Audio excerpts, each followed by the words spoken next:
నమస్తే, నా పేరు కిరణ్. ఎస్టీవీ న్యూస్ కు స్వాగతం. ముందుగా హెడ్లైన్స్. 2047 నాటికి అభివృద్ధి చెందిన దేశంగా భారత్ను నిలబెడతాం. గాజువాక వికసిత్ భారత్ సభలో కేంద్ర మంత్రి మురళీధరన్ వెల్లడి. రాజీవ్ నగర్ రాసాలమ్మ కాలనీలో దారుణం. 2 రోజుల క్రితం సంపులో పడ్డ బాలుడి మృతదేహం వెలికితీత. రాష్ట్రంలో ఉన్న అధికార ప్రతిపక్ష పార్టీలు బీజేపీతో కుమ్మక్కయ్యాయి. కాంగ్రెస్ కార్యకర్తల సమావేశంలో పీసీసీ చీఫ్ షర్మిల విమర్శ. ఉత్తర దక్షిణ నియోజకవర్గాల్లో ఉత్సాహంగా ఆడుదాం ఆంధ్ర. క్రికెట్ ఆడి ఉత్సాహపరిచిన ఇన్ఛార్జ్ కేకే రాజు, ఎమ్మెల్యే వాసుపల్లిలో. 2047 నాటికి భారతదేశాన్ని అభివృద్ధి చెందిన దేశంగా ప్రకటించడమే ప్రధాని మోడీ లక్ష్యమని కేంద్ర మంత్రి మురళీధరన్ అన్నారు. వికసిత్ భారత్ కార్యక్రమంలో భాగంగా గాజువాకలో జరిగిన బహిరంగ సభలో ఆయన కీలక ఉపన్యాసం చేశారు. ఈ సందర్భంగా ఉచిత గ్యాస్ కనెక్షన్లు, ఆయుష్మాన్ భారత్ హెల్త్ కార్డులను పంపిణీ చేశారు.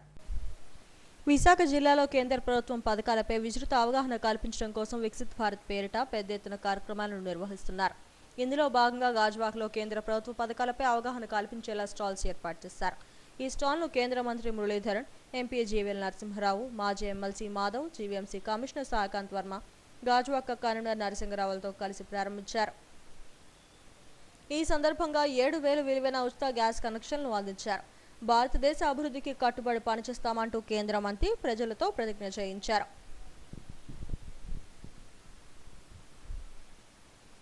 జార్ఖండ్ ఉద్యమ నేత బిర్సా ముండా జయంతి రోజున వికసిత్ భారత్ కార్యక్రమానికి శ్రీకారం చుట్టిందని కేంద్ర మంత్రి మురళీధరన్ తెలిపారు. కోవిడ్ వంటి అత్యవసర సమయాల్లో ప్రపంచ వ్యాప్తంగా వ్యాక్సిన్ సరఫరా చేసి భారతదేశం సత్తా చాటిందన్నారు.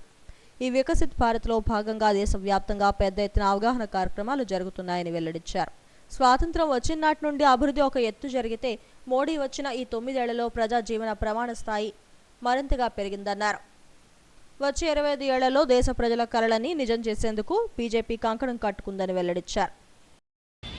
Gave a new call to the people of this country, and that was a historic call to create, to transform India into a Vikasit Bharat or a developed India. 22, when he spoke from the Red Fort, he said that we got independence in 47. We have completed 75 years. India has progressed a lot. India has developed a lot. And all of us are aware of that. Not a single rupee any one of us had to give. We got vaccines. Not only that, we supplied vaccines to more than 100 countries around the world. India has progressed. India has developed. India has come away from what it was in 47 to what it is now in 2022. But then the Prime Minister said that we have progress. But see, if you look at the aspirations, the concept, the dreams of those who laid down their lives for the freedom of this country, who fought for the freedom of this country, what type of India did they have in their minds that an independent India should be? And if we look at it that, we will realize that Visakha నగరంలో వికసిత్ భారత్ అవగాహన కార్యక్రమాలు 66 చోట్ల 40 రోజులుగా జరుగుతున్నాయని GVMC commissioner Saikanth Varma వెల్లడించారు. ప్రతి 2 వార్డులకు ఒక సభను నిర్వహిస్తున్నామన్నారు. ప్రధాని మోడీ 9 ఏళ్ల పాలనలో 11 కోట్ల మందికి ఉజ్వల పథకం కింద లబ్ధి చేకూర్చారని ఎంపీ జీవీఎల్ నరసింహరావు వెల్లడించారు. మహిళలకు చట్ట సభల్లో పెద్దపీట వేసిన ఘనత మోడీకే దక్కుతుందన్నారు. అంతేకాకుండా మన విశాఖ నగరంలో దగ్గర 40 రోజుల నుంచి కూడా ఈ వికసిత్ భారత్ సంకల్ప యాత్ర కింద ప్రతి వార్డులో కూడా మనం ఈ కార్యక్రమాలు చేసుకుంటూ వస్తున్నాము. ఇప్పటికీ 66 ఇటువంటి ప్రోగ్రామ్స్ మనము పూర్తి చేసుకోగలిగాము. సగటున ఎవ్రీ 2 వార్డ్స్కి కలిపి ఒక ప్రోగ్రామ్ అనేది మనం చేసుకున్నాము. ఈ వికసిత్ భారత్ సంకల్ప యాత్ర కార్యక్రమంలో అనేక స్టాల్స్ కూడా ఇక్కడ మీరు చూడొచ్చు.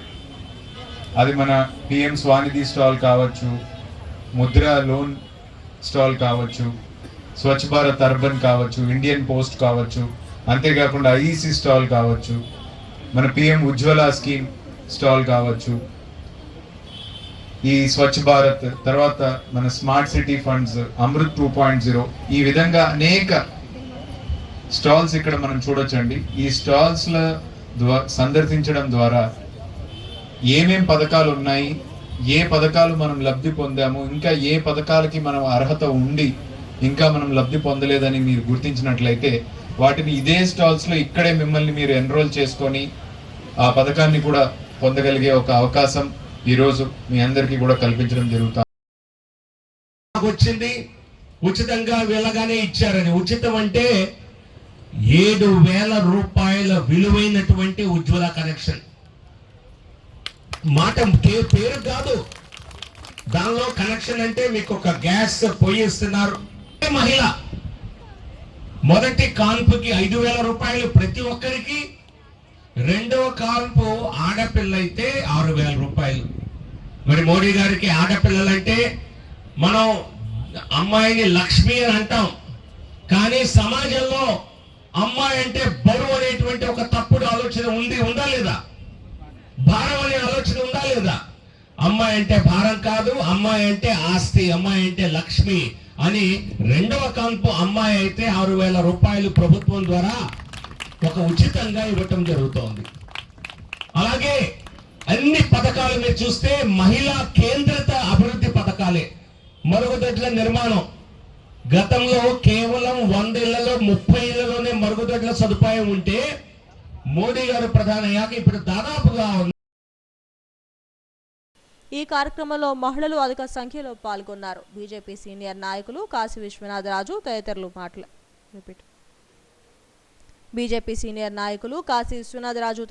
పాల్గొన్నారు. గాజువాకలో విషాదం చోటు చేసుకుంది. డ్రైనేజీ సంపులో పడి ఓ బాలుడు మృతి చెందాడు. పోలీసులు స్థానికులు తెలిపిన వివరాల ప్రకారం ఈ నెల 22న దువ్వాడ పోలీస్ స్టేషన్ పరిధిలోని రాసాలమ్మ కాలనీకి చెందిన 8 ఏళ్ల రాకేష్ రోషన్ అనే బాలుడు కుక్కపిల్లతో ఆడుకుంటూ ప్రమాదవశాత్తు డ్రైనేజీ సంపులో పడిపోయాడు. విషయం తెలియకపోవడంతో తల్లిదండ్రులు 2 రోజులుగా బాలుడు కోసం వెతికారు. చివరకు పోలీస్ స్టేషన్లో ఫిర్యాదు చేశారు. దర్యాప్తు ప్రారంభించిన పోలీసులకు సీసీ ఫుటేజ్లో బాలుడు సంపులో పడి చనిపోయినట్లుగా గుర్తించారు. ఘటనా స్థలానికి చేరుకున్న పోలీసులు మృతదేహాన్ని వెలికితీశారు. కేసు నమోదు చేసి దర్యాప్తు చేస్తున్నారు. నా పేరు శ్రీనివాసరావు అండి, CF police Duvvada Visakhapatnam city. మా స్టేషన్ పరిధిలో గల రాసాలమ్మ కాలనీలో నివాసం ఉండే లక్కరాజు యశోద వాళ్ళ అబ్బాయి లక్కరాజు రాకేష్ లోషన్ అని చెప్పి 8 ఇయర్స్. ఆ అబ్బాయి 22వ తారీఖు సాయంత్రం ఆడుకోవడానికి బయటికి వెళ్ళి మళ్ళీ తిరిగి రాలేదు. తిరిగి రాకపోతే వాళ్ళ అన్ని చోట్ల వెతికారు. వెతికిన తర్వాత 23వ తారీఖు ఉదయం 11 గంటల సమయంలో ఇక్కడ వేస్ట్ వాటర్ ప్యూరిఫైర్ అని చెప్పి రాయల చెరువు అండ్ పెద్ద ఏతపాలెం దగ్గర జీవీఎంసీ వాళ్ళది ఒకటి యార్డ్ ఉంది. అది ప్రజెంట్ పనిచేయట్లేదు. ఆ యార్డ్లో అక్కడ సంప్ ఒకటి ఉంది వేస్ట్ వాటర్ది. అది దాంట్లో పడిపోయి చనిపోయారని చెప్పేసి మనకి ఫిర్యాదు చేశారు. దాంతో ఇమీడియట్లీ నా టీంతో సీన్ విజిట్ చేసాం. విజిట్ చేస్తే అక్కడ బాడీ ఉంది. ఆ బాడీని బయటికి తీయించి చూసాము. చూసిన తర్వాత ప్రాథమికంగా అక్కడ ఉన్న దాని ప్రకారం వాళ్ళు ఇచ్చిన ఫిర్యాదు మేరకు కేసు నమోదు చేసాం. పట్టుకుని ఆడుకున్నారు. ఆ పట్టుకున్న చేపలన్నింటిని కూడా ఈ గోడ ఎక్కి ఆ గోడ మించి సంపులో వేద్దాము అని చెప్పేసి ప్రయత్నంలో ఈ రాకేష్ రోషన్ అని ఎవరున్నారో చనిపోయిన అబ్బాయి, ఆ అబ్బాయి పైకి ఎక్కి వేసే క్రమంలో ప్రమాదవశాత్తు పడిపోయాడు. పడిపోయిన తర్వాత ఈ పక్కన నా ఫ్రెండ్ సందీప్ కూడా చూసి వచ్చారని చెప్పి పిలిచినా సరే ఎంతకీ అతను లోతు ఎక్కువ ఉండడం వల్ల లోపలికి వెళ్ళిపోయాడు. అంతో ఇతను భయపడిపోయి సందీప్ అనే కుర్రోడు ఇంటికి వచ్చాడు. ఇంటి దగ్గర ఎవరికి తెలియపడట్లేదు భయంతో. తెల్లవారి వాళ్ళ చనిపోయిన వాళ్ళ యశోద వాళ్ళ అమ్మగారు వెళ్ళి మా అబ్బాయి కూడా నీతో పాటు ఆడుకోవడానికి వచ్చాడు కదా, ఎక్కడికి వెళ్ళాడని చెప్పిన అప్పుడు ఆ అబ్బాయి ఆ విషయాన్ని తెలియపరిస్తే ఆ విషయం చెప్పిన సమాచారం ప్రకారం వాళ్ళు ఆ వేస్ట్ వాటర్ ప్యూరిఫైర్ ఆ సంపు దగ్గరికి వెళ్ళి చూస్తే ఆ సంపులో పడిపోయి మరణించి ఉన్నాడు. ఇది ప్రాథమికంగా. రాష్ట్రంలో కుమ్ముక్కు రాజకీయాలు నడుస్తున్నాయని పీసీసీ చీఫ్ షర్మిల ఆగ్రహం వ్యక్తం చేశారు. పాలక పక్షం ప్రతిపక్షం బీజేపీతో ములాఖాత్ అయ్యాయని ఆరోపించారు. బీజేపీతో వైసీపీకి కంటికి కనిపించని పొత్తు పెట్టుకుందని దుయ్యబట్టారు. స్వార్థ ప్రయోజనాల కోసం ప్రజలను వైసీపీ తాకట్టు పెట్టిందని, బీజేపీకి తొత్తులుగా మారిన పార్టీలను వచ్చే ఎన్నికల్లో ఇంటికి పంపాలని ప్రజలకు పిలుపునిచ్చారు. విశాఖలో కాంగ్రెస్ కార్యకర్తల సమావేశాన్ని స్థానిక హోటల్లో నిర్వహించారు. ఈ సమావేశంలో పీసీసీ అధ్యక్షురాలు షర్మిల పాల్గొన్నారు. మరోసారి జగన్పై విమర్శలు గుప్పించారు. ప్రతిపక్షంలో ఉన్నప్పుడు జగన్ మాట్లాడిన మాటలు ఏమయ్యాయని నిలదీశారు. గత ప్రభుత్వాలు రాష్ట్రంలోని ఫ్యాక్టరీలన్నీ నష్టాల్లో ఉంటే కాపాడాయని, విశాఖ స్టీల్ ప్లాంట్ కార్మికులకు ప్రస్తుత ప్రభుత్వం భరోసా ఇవ్వలేకుండా పోయిందని ఆవేదన వ్యక్తం చేశారు. కేంద్ర రాష్ట్ర ప్రభుత్వాలు కలిసి విశాఖ స్టీల్ ప్లాంట్ను నిర్వీర్యం చేస్తున్నాయని విమర్శించారు. గంగవరం పోర్టులో రాష్ట్ర వాటాను అప్పనంగా ఇచ్చారని ఆగ్రహం వ్యక్తం చేశారు. విశాఖ ఉక్కును కాపాడాలంటే ఇప్పుడున్న ప్రభుత్వాలు పోవాలని, మళ్లీ కాంగ్రెస్ అధికారంలోకి రావాలన్నారు. రాష్ట్రంలోని రాజకీయ పార్టీలన్నీ బీజేపీకి బానిసలుగా మారడమే కాకుండా ప్రజలను కూడా బానిసలుగా మార్చాలని చూస్తున్నారని మండిపడ్డారు. కాంగ్రెస్ను బలపరిచే బాధ్యతను ప్రతి ఒక్కరూ తీసుకోవాలని షర్మిల పిలుపునిచ్చారు. ఇప్పుడు వైసీపీ పార్టీ అధికారంలో ఉన్న వైసీపీ పార్టీ కంటికి కనిపించని పొత్తులు పెట్టుకుంది బీజేపీ పార్టీతో. కనీసం ఆయనన్నా చంద్రబాబు గారైనా ప్రజల ముందుకొచ్చి అందరికీ కనిపించేలా ట్రాన్స్పరెంట్గా పొత్తు పెట్టుకుంటే వైసీపీ మాత్రం బీజేపీకి అసలు ఎవరికి కనిపించకుండానే తెర వెనకాలనే పొత్తులు పెట్టుకొని ఆంధ్ర రాష్ట్ర ప్రజలను మోసం చేసిందన్న మాట అవాస్తవం కాదు. ప్రతిపక్ష నాయకుడిగా జగనన్న గారు ఎన్నిసార్లు ప్రతిరోజు ప్రత్యేక హోదా గురించి మాట్లాడారు. ప్రతిపక్ష నాయకునిగా చంద్రబాబు గారు ముఖ్యమంత్రిగా ఉండగా చంద్రబాబు గారు బీజేపీతో పొత్తు పెట్టుకున్నాక ప్రతిపక్ష నాయకుడిగా జగనన్న గారు ఎన్నో నిరాహార దీక్షలు చేశారు స్పెషల్ స్టేటస్ కోసం. ఆ రోజు జగనన్న గారు అన్న మాట మూకుమ్మడిగా అందరు ఎంపీలు రాజీనామా చేద్దాం, అప్పుడు బీజేపీ పార్టీ ఎలా స్పెషల్ స్టేటస్ ఇవ్వదో చూద్దాం అన్నారు. ఆ తర్వాత ఎన్నికలు వస్తే స్పెషల్ స్టేటసే నినాదంగా తీసుకొని జగనన్న గారు మొత్తం ఎంపీలను నాకు ఇవ్వండి, నా ఎంపీలను గెలిపించండి, నా ప్రభుత్వాన్ని తీసుకురండి, కేంద్రంలో స్పెషల్ స్టేటస్ ఎలా రాదో చూద్దాము, కేంద్రం మెడలు వంచైనా సరే స్పెషల్ స్టేటస్ తీసుకొస్తామన్న మాట అవాస్తవమా? తీరా అధికారంలోకి వచ్చినాక ఒక్కటంటే ఒక్కటైనా నిజమైన ఉద్యమం చేశాడా జగనన్న గారు? ఒక్కసారంటే ఒక్కసారైనా బీజేపీని నిలదీయడం కాదు కదా, కనీసం మాట వరుసకైనా స్పెషల్ స్టేటస్ ఏదండి అని ఒక్కసారైనా అడిగిన పాపాన పోలేదు. అసలు స్పెషల్ స్టేటస్ మనకు లేదు కదా, ఇప్పుడు స్పెషల్ ప్యాకేజీ కూడా లేదు. ఏమొచ్చింది విశాఖపట్నంకి? విశాఖపట్నం స్పెషల్ రైల్వే జోన్ చేస్తామన్నారు, ఇచ్చారా? ఉత్తరాంధ్రకు స్పెషల్ ప్యాకేజ్ అన్నారు, ఇచ్చారా? శుభ్రంగా ఉన్న ఉక్కు ఫ్యాక్టరీ, వైజాగ్ స్టీల్ ఫ్యాక్టరీ, అసలు వైజాగ్కే తలమానికం, అలాంటి దాన్ని తీసుకెళ్ళి ఇప్పుడు సర్వనాశనం చేస్తున్నారు. ఇక్కడే ఉంది గన్నవరం పోర్టు. రాజశేఖర రెడ్డి గారు ఉన్నప్పుడు గన్నవరం పోర్టు ప్రభుత్వానికి కూడా ఒక స్టేక్ ఉండాలి అని చెప్పి రాజశేఖర రెడ్డి గారి ఆలోచన చేస్తే 30 ఏళ్ల తర్వాత మళ్ళీ గన్నవరం పోర్టు ప్రభుత్వం చేతుల్లోకి రావాలి అని రాజశేఖర రెడ్డి గారి దాన్ని అలా డిజైన్ చేస్తే ఇప్పటికే 15 సంవత్సరాలు అయిపోయింది. రాజశేఖర రెడ్డి గారు ఉంటుంటే ఆయన ప్లానే కనుక అమలై ఉంటే ఇంకొక 15 ఏళ్లకు ఆ గన్నవరం పోర్టు మళ్ళీ ప్రభుత్వం చేతికి వచ్చేది. అలాంటిది ఆయన కొడుకు అయి ఉండి జగన్మోహన్ రెడ్డి గారు ఏం చేశారు? కేవలం 600 కోట్ల రూపాయలకు అదానికి మొత్తానికి అంటగట్టేశారు కదా గన్నవరం పోర్టు. ఇప్పుడు ప్రభుత్వానికి ఏ స్టేకు లేదు, ప్రభుత్వం చేతికి ఎప్పటికీ రాదు, పూర్తిగా అప్పనంగా అప్పగించేశారు. ఎవరి సొమ్మును అప్పగించారు? ప్రజల సొమ్ము కాదా? ఆంధ్ర రాష్ట్ర ప్రజల సొమ్ముని, ఆంధ్ర రాష్ట్ర ప్రజలని తాకట్టు పెట్టినట్టు కాదా? వీళ్ళ కుమ్మక్కు రాజకీయాల కోసం ఆంధ్ర రాష్ట్ర ప్రజలను తాకట్టు పెట్టారు. ఇది వాస్తవం వాస్తవం వాస్తవం. అటు టీడీపీ ప్రభుత్వమైనా ఇటు వైసీపీ పార్టీలైనా మొత్తం బీజేపీకి అమ్ముడుపోయాయి. కనిపించినా కనిపించకున్నా పొత్తులు పెట్టుకున్నారు, కుమ్మక్కయ్యారు. ఈరోజు కుమ్మక్కు రాజకీయాలతో ఆంధ్ర రాష్ట్ర ప్రజలను బీజేపీ పార్టీకి బానిసలుగా చేయాలని చూస్తున్నారు. అందుకే ఈరోజు కాంగ్రెస్ పార్టీ ఇంత గట్టిగా నిలబడింది అంటే దానికి కారణం ఈ ప్రభుత్వాలు ఏదైతే వైసీపీ అయినా టీడీపీ అయినా ఈ ప్రజా వ్యతిరేక ప్రభుత్వాలు ఉన్నాయో అవి పోవాలి, మళ్ళీ కాంగ్రెస్ పార్టీ అధికారంలోకి రావాలి. తొలుత షర్మిలకు కోలాటాలు, తప్పెడగుళ్లతో స్వాగతం పలికారు. వైసీపీ నాయకులు కోయ్య ప్రసాద్ రెడ్డి షర్మిల సమక్షంలో కాంగ్రెస్ తీర్థం పుచ్చుకున్నారు. ఆయనతో పాటు పలువురు నేతలు కాంగ్రెస్లో చేరారు. ఈ కార్యక్రమంలో కాంగ్రెస్ సీనియర్ నేతలు రుద్రరాజు, రఘువీరారెడ్డి, నగర అధ్యక్షుడు గొంప గోవింద్ తదితరులు పాల్గొన్నారు.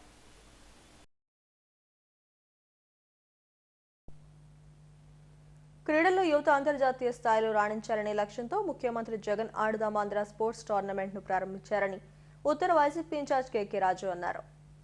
కాళేశ్వరం డిఎల్వి గ్రౌండ్స్లో ఆడుదాం ఆంధ్ర టోర్నీలోని ఫైనల్ మ్యాచ్ను ప్రారంభించారు. కాసేపు క్రికెట్ ఆడి క్రీడాకారులను ఉత్సాహపరిచారు. అనంతరం మీడియాతో మాట్లాడారు. గ్రామ, జిల్లా, రాష్ట్ర స్థాయిల్లో ప్రతిభ కనబరిచిన క్రీడాకారులకు అంతర్జాతీయ స్థాయిలో పాల్గొనే విధంగా సీఎం జగన్ చర్యలు చేపట్టారని కేకే రాజు అన్నారు. క్రీడల్లో ప్రతిభ కనబరిచిన వారికి ఉద్యోగ అవకాశాలు కల్పించేందుకు కృషి చేస్తున్నారని చెప్పారు. ఇప్పటి వరకు 500 మంది క్రీడాకారులకు ఫైనల్స్ కు వచ్చారని వెల్లడించారు. ఈ కార్యక్రమంలో డిప్యూటీ మేయర్ కటుమూరి సతీష్, కార్పొరేటర్లు రే వెంకటరమణ, శశికళ, ఉషశ్రీ, అల్లు శంకర్రావు తదితరులు పాల్గొన్నారు.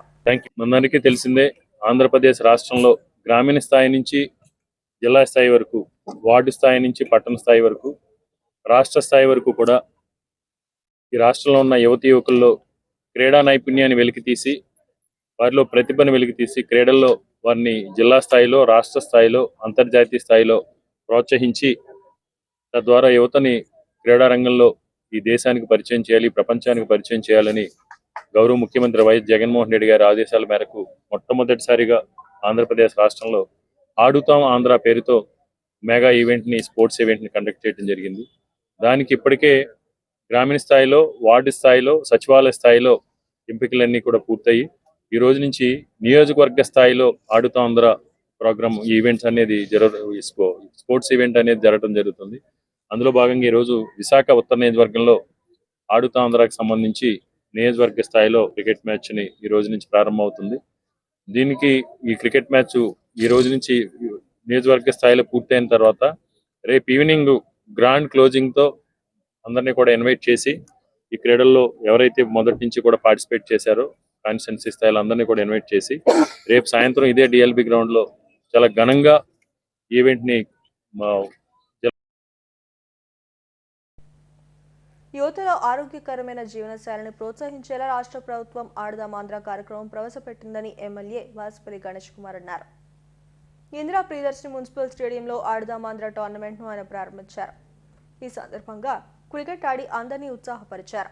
5 రకాల క్రీడల్లో 15 టీంలు 20 మ్యాచ్లు ఆడుతున్నాయని వెల్లడించారు. నియోజకవర్గ స్థాయిలో గెలుపొందిన క్రీడాకారులు జిల్లా, రాష్ట్ర స్థాయి పోటీలకు ఎంపిక అవుతారని చెప్పారు. రాష్ట్రంలో గతంలో ఎన్నడూ లేని విధంగా ముఖ్యమంత్రి జగన్మోహన్ రెడ్డి ఆడుదాం ఆంధ్ర కార్యక్రమానికి శ్రీకారం చుట్టారని అన్నారు. చిన్నప్పుడు ఒక బాక్సర్, ప్యాంటమ్ వెయిట్ లో బాక్సింగ్ నేర్చుకున్నాను. జంకనా గ్రౌండ్స్ మాది. మా గురువు గారు వైట్, సార్ పేరు శ్యామ్ గారు. ఆ తర్వాత పొట్టి వచ్చారు. మాది న్యూ గోల్డెన్ గ్లౌస్ క్లబ్. ఆమె రింగ్ ఫైటర్ కూడా.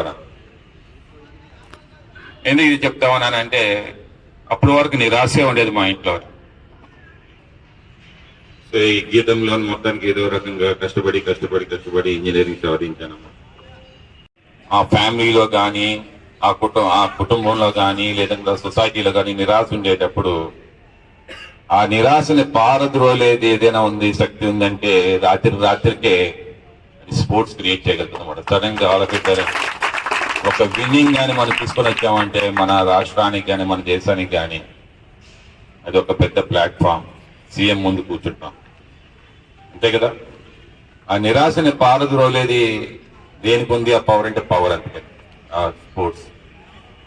Sports is the power to change the people. It's the power to inspire the people. It's the power to unite the people.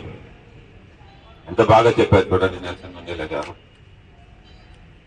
It's more powerful than governments in breaking down the racial barriers. నిరంతరం విద్యుత్ సరఫరా అందించేందుకు mobile container విద్యుత్ సబ్స్టేషన్లు ఏర్పాటు చేస్తున్నట్లు డెడ్కాప్ chairman ఉత్తర YCP incharge కేకే రాజు అన్నారు. 26వ ward పరిధి అక్కేపాలెం జాతీయ రహదారికి ఆనుకుని ఉన్న గ్రీన్ బెల్ట్ లో మొబైల్ కంటైనర్ విద్యుత్ సబ్స్టేషన్ పనులను ఆయన ప్రారంభించారు. త్వరలోనే అన్ని సబ్స్టేషన్ల పనులు పూర్తి చేసి ప్రజలకు అందుబాటులోకి తేవాలని అధికారులకు సూచించారు. విద్యుత్ సబ్స్టేషన్ చుట్టూ పూర్తి స్థాయిలో రక్షణ చర్యలు చేపట్టాలని ఆదేశించారు. 25వ వార్డు, 26వ వార్డు, 42, 43, 44 వార్డు ప్రాంతాల్లో చాలా కాలంగా పవర్ డ్రాప్ సంబంధించి సమస్యలు ఉండటం జరిగింది. స్థానికంగా ఉన్న ప్రజలు రెసిడెన్షియల్ వెల్ఫేర్ అసోసియేషన్ విజ్ఞప్తి మేరకు ఏపీపీడీసీఎల్ అదేవిధంగా వారికి ఇన్ఫార్మ్ చేసినప్పుడు సెపరేట్గా ఏరియాలో సబ్ స్టేషన్ నిర్మాణం చేయాల్సిన అవసరం ఉందని చెప్పడం జరిగింది. దానికి అనుగుణంగా స్థలం లేకపోవటం వల్ల ఆ కొత్త టెక్నాలజీతో వచ్చిన ఈ కంటైనర్ సబ్ స్టేషన్ని 9 కోట్ల రూపాయలతో అధికారులు ఇక్కడ ఏర్పాటు చేయడం జరిగింది. ఏర్పాటు చేసిన సిఎండి గారికి, ఏపీపీడీసీల అధికారులు అందరూ కూడా ధన్యవాదాలు తెలియజేస్తున్నాం. ఎందుకంటే ఇది చాలా అవసరం. భవిష్యత్తులో ఏంటంటే ఈ సబ్ స్టేషన్ వల్ల, ఈ సబ్ స్టేషన్కి అనుకూలంగా రేపు ట్రాన్స్ఫార్మర్స్ కూడా అప్గ్రేడ్ చేసిన తర్వాత ఈ పవర్ ఇంటరప్షన్స్ లేకపోతే పవర్ ట్రిప్ అవటం అలాంటి సమస్యలు లేకుండా, ఈ పవర్ ఇంటరప్షన్స్ వల్ల పవర్ రెగ్యులర్గా ట్రిప్ అవటం వల్ల, లోడ్ డ్రాప్ అవటం వల్ల టీవీలు కానీ, ఫ్రిడ్జ్లు కానీ, హోమ్ అప్లయన్సెస్ అన్నీ కూడా డ్యామేజ్ అవుతున్నాయి. కూడా గతంలో చాలా మంది పబ్లిక్ దగ్గర నుంచి కంప్లైంట్స్ రావడం జరిగింది. వాటన్నిటికీ కూడా ఈ సబ్ స్టేషన్ పెట్టడం పరిష్కారం దొరుకుతుంది. అంతేకాకుండా ముఖ్యంగా గతంలో ఎప్పుడో 15 సంవత్సరాల క్రితం ఇవన్నీ కూడా ఈ ప్రాంతం అంతా ఇండివిజువల్ హౌసెస్ ఉండి, ఒక ఇండివిజువల్ ప్లేస్, హౌస్ ప్లేస్లో 1 మీటర్ ప్లేస్లో సుమారు 20 నుంచి 30 వరకు ఫ్లాట్స్ రావటం, ఫ్లాట్స్లో కూడా లోడ్ పెరగటం వల్ల ఆ పవర్ డ్రాప్ అవడం జరిగింది. కానీ తెలియక కొంతమంది పవర్ కట్ ఉంది, అర్బన్ ఏరియాలో కూడా పవర్ కట్ ఉందని గతంలో దుష్ప్రచారం చేయడం జరిగింది. వాటన్నిటికీ కూడా చెక్ పెడుతూ ఏదైతే ఈరోజు ముఖ్యమంత్రి గారు ముఖ్యంగా విశాఖపట్నానికి సంబంధించి విశాఖపట్నాన్ని ఒక అంతర్జాతీయ నగరంగా తీర్చిదిద్దాలి, ఈరోజు కొత్తగా టెక్నాలజీ కంటైనర్ సబ్ స్టేషన్ని 9 కోట్ల రూపాయలతో ఏర్పాటు చేయడం జరిగింది. నిరంతరం ప్రజలతో మమేకమయ్యే విజయనగరం జిల్లా బీజేపీ అధ్యక్షులు నడుకుదుటి ఈశ్వరరావు ఆధ్యాత్మికతలోనూ నియమనిష్ఠులతో ఉంటారు. నిత్యం పూజ, హోమాది కార్యక్రమాలతో దినచర్యను ప్రారంభిస్తారు. రణస్థలం మండలం నడుకుదుటిపాలెంలోని తన నివాస ప్రాంగణంలో ఏర్పాటు చేసిన శ్రీ వేదమాత గాయత్రి యాగశాలలో నిత్యం వేద మంత్రాలు వినిపిస్తూనే ఉంటాయి. ప్రతి ఒక్కరూ ఆధ్యాత్మిక చింతన ద్వారానే శాంతియుత జీవనం సాగించవచ్చునని ఈశ్వరరావు అన్నారు.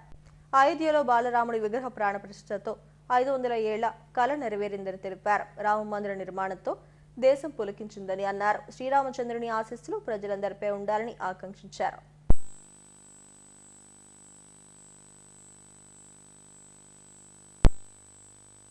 జై శ్రీరామ్.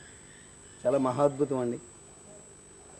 మన జీవితంలో మన కళ్ళతో అయోధ్యలో రామమందిర ప్రతిష్ట మోడీ గారు చేస్తుండగా మనం చూడడం నిజంగా ఇది మనందరి భారతీయులందరి యొక్క అదృష్టం.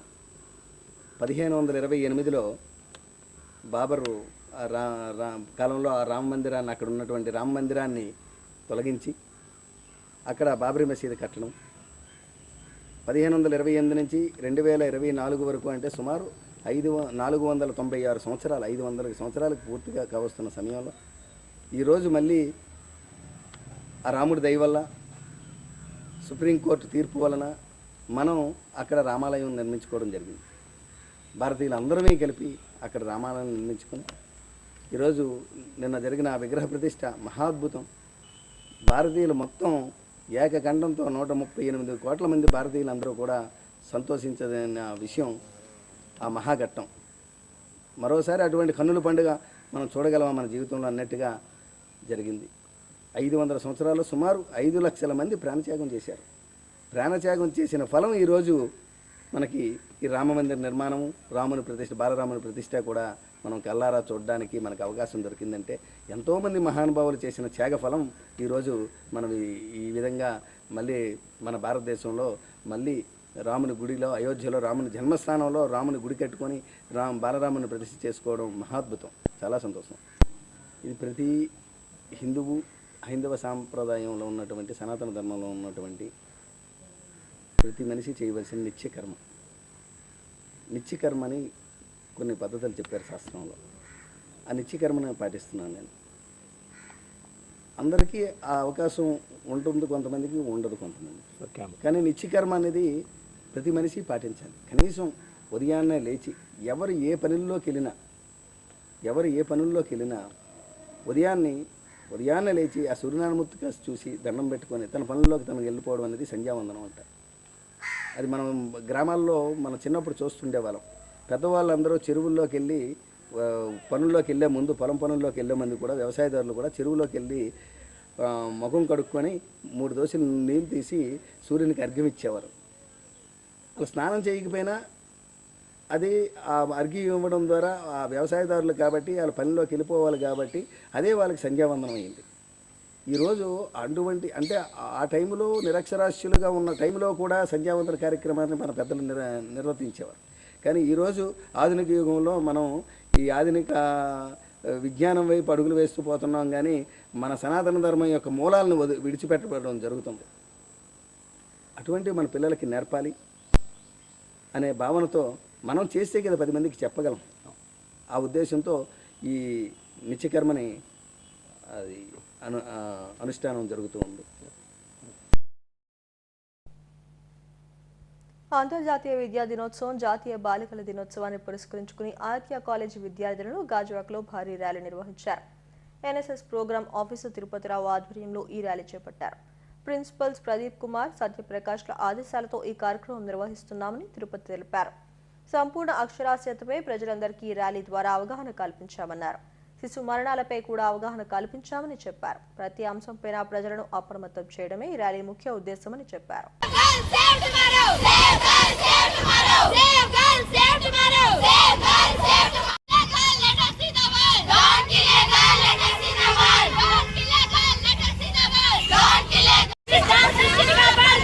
SS program officer Aditya degree కళాశాల ఈరోజు 2 ముఖ్యమైన కార్యక్రమాలకి ఈరోజు వేదిక అయింది. కళాశాల ప్రిన్సిపల్ ప్రదీప్ కుమార్ గారు మరియు సత్యప్రకాష్ గారి ఆధ్వర్యంలో వారి సూచనల మేరకు ర్యాలీ నిర్వహిస్తూ ఉన్నాం. మొదటిది అంతర్జాతీయ విద్యా దినోత్సవం, రెండవది జాతీయ బాలికల దినోత్సవం. రెండింటి కార్యక్రమాల మీద ఈరోజు ర్యాలీ నిర్వహించి ప్రజలలో స్త్రీల పట్ల ఉన్నటువంటి వివక్షని పారద్రోలడానికి, అలాగే స్త్రీ పురుష సమస్యలను పరిష్కరించడానికి, సెక్స్ రేషియో అంటే స్త్రీ పురుషుల నిష్పత్తి, అలాగే సమాజంలో స్త్రీలు ఎదుర్కొన్నటువంటి సమస్యలపైన, భ్రూణ హత్యలపైన, ఆడపిల్లలపైన వివక్షపైన, ఆడపిల్లలు చదువుకుంటే సమాజంలో మంచి ఉన్నతమైన స్థానాలు ఎదగవచ్చనే కార్యక్రమం మీద, అలాగే విద్య చాలా ప్రాధాన్యం. నేటి కాలంలో అనేక దేశాలు ఆ దేశంలో జనాభా అంతా 100% అక్షరాస్యత కలిగి ఉండాలి. భారతదేశం 2011 జనాభా లెక్కల ప్రకారం 74% మాత్రమే అక్షరాస్యత ఉంది. ఇంకా మనం 100% కోసం ప్రయత్నాలు చేస్తూ ఉన్నాం. అభివృద్ధి కోసం మనం ప్రయత్నం జరుగుతూ ఉంది. విద్యగా నేర్చుకున్నట్లయితే ఆ ఇల్లు చక్కగా ఆర్థికంగా అభివృద్ధి చెందుతుంది. ఇలాంటి కార్యక్రమాల మీద ఈరోజు మనం ర్యాలీ నిర్వహించి ప్రజల్లో అవగాహన కలిగిస్తున్నానని చెప్తున్నాను. తిరుమల శ్రీవారిని మాజీ క్రికెటర్ కృష్ణమాచారి శ్రీకాంత్ దర్శించుకున్నారు. కుటుంబ సభ్యులతో కలిసి తిరుమలకు చేరుకున్న శ్రీకాంత్ కు ఆలయ అధికారులు స్వాగతం పలికారు. శ్రీవారి అర్చన సేవలో పాల్గొన్నారు. దర్శనం అనంతరం ఆలయ అధికారులు స్వామివారి ప్రసాదాన్ని అందజేశారు.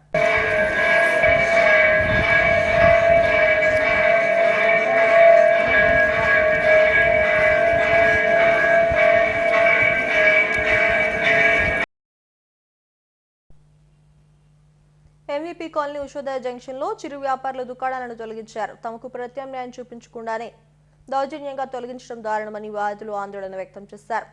2 రోజులే వ్యవధి ఇవ్వడంతో మనస్తాపానికి గురైన ఒక వ్యక్తి గుండెపోటుతో మరణించడం అందరినీ కలిచివేసింది. ఎన్నో ఏళ్లుగా ఇక్కడ చిరు వ్యాపారం చేసుకుంటున్నామని పోలీసులు, జీవీఎంసీ అధికారులు దౌర్జన్యంగా వ్యవహరించి తమ ఉపాధిని హరించి వేశారని ఆందోళన వ్యక్తం చేశారు. ఈ తొలగింపు కార్యక్రమానికి వ్యతిరేకంగా పోరాడుతున్న బాధితులకు జనసేన నాయకులు, తోపుడు బండ్ల సంఘం నాయకులు అండగా నిలిచారు. న్యాయం జరిగే వరకు పోరాడతామని హెచ్చరించారు.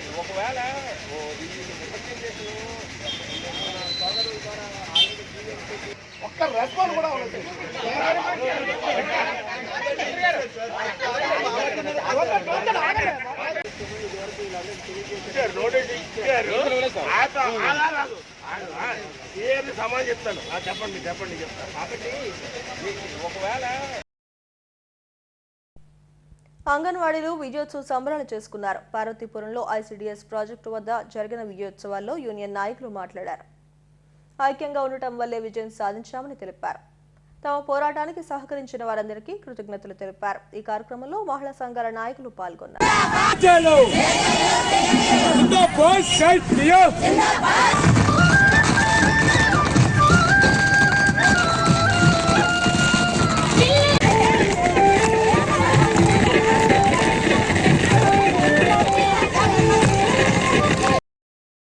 హెడ్లైన్స్ మరోసారి.